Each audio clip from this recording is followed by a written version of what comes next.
চোপড়ার সুফলগঞ্জ এলাকার 31 নম্বর জাতীয় সড়কের উপর দুর্ঘটনা।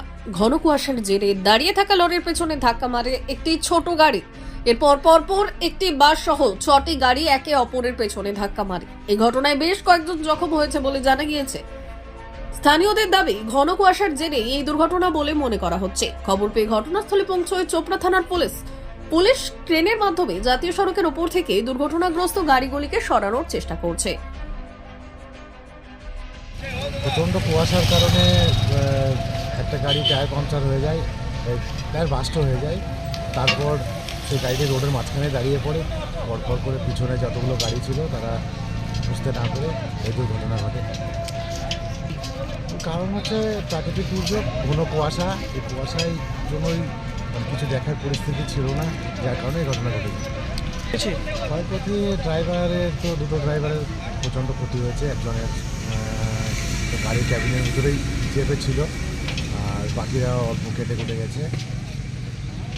হ্যাঁ, এটা তো নিশ্চিন্ত, এই যে অয়েল ট্যাঙ্কারের যেভাবে লেগেছে অল্পের জন্যই আর কি রক্ষা, নাহলে ট্যাঙ্কটির খুব একটা ক্ষতি হয়নি। যদি ক্ষতি হতো তাহলে হয়তো এই এরিয়ার আশেপাশে অনেক গ্রাম রয়েছে, সেগুলো অনেক ক্ষতি হয়ে যেত।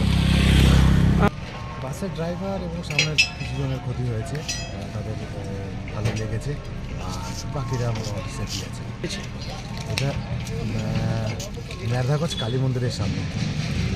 অনেকে সুফলগঞ্জও বলে, অনেকে জায়গাকে সুফলগঞ্জও বলে, কিন্তু এটা মেরধাগঞ্জ কালী মন্দির। এখানে চোপড়া থানার পুলিশ এসেছেন এবং তারা রিকভারি করছে যত তাড়াতাড়ি সম্ভব। দুর্ঘটনা 11 সময়টা কালকে রাত্রে 12টা একটা বাস ঢেকেছে দুটো চাকায়, ও দাঁড়াই ছিল। তারপরে একটা পিক আপ এসে পিছনে মেরে দিয়েছিল ভোর 5টা সাড়ে 5টার দিক। তার আধা ঘন্টা পরে একটা টাটা এসে আমার পিছনে মেরে দিল। তার কিছুক্ষণ পরেই একটা অস্ট্রেলিয়ানের টাটা এসি, ওটাও মেরে দিল পিছনে আবার। হ্যাঁ, এখানকার লোকই সবাই বললো ওয়েল ট্যাঙ্কারটা পিছাচ্ছিল, একটা বাসটা আসছিল, বাসটা আবার ওয়েল ট্যাঙ্কার পিছনে মেরে দিয়েছে। সব কুয়াশার জন্য হয়েছে। ঘটনাটি কোথায় ঘটেছে?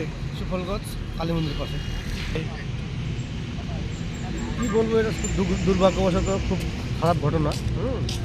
ঠাকুরের কাছে অনুরোধ করি যেন আর এরকম ঘটনা কোথাও না ঘটে, কিন্তু কিছু করার নেই। সব কিছু কুয়াশার জন্যই হয়েছে এটা। পিক আপের একটা ড্রাইভার, টাটা এসে একটা ড্রাইভার, বাসের একজন, 3 জন আহত হয়েছেন। তার মধ্যে 2 জনের অবস্থা খুব খারাপ। এসেছে হ্যাঁ, প্রশাসন পুলিশ এসেছে, ফোন করেছিলাম, চলে এসেছে। প্রশাসনকে কী বলবো, প্রশাসনের তো এখানে কিছু করার নেই। প্রশাসন মোড়ে ওদের প্রাইভেট থাকে, এখানে তো মোড় টোর কিছু নেই। শুধু আমাদের একটা কালী মন্দির আছে, খুব জাগ্রত কালী মন্দির। এখন কীভাবে বলুন, এখন মায়ের জন্য না কি না কি ওটা বলতে পারছি না, কিন্তু খুব দুর্ঘটনা ঘটে, এটা বলবো। তো তাহলে মনে হয় ঘটতো না, বা ড্রাইভারও যদি পিছনে কিছু দিত, হ্যাঁ, গাছের ডাল পাল কিছু, তাহলেও মনে হয় ঘটতো না। আপনার নাম? কৃষ্ণ বর্মন। ঘটনাটি কোথায় ঘটেছে? সুফলগঞ্জ কালী মন্দিরের পাশে। ব্যুরো রিপোর্ট, উত্তরের প্রহরী।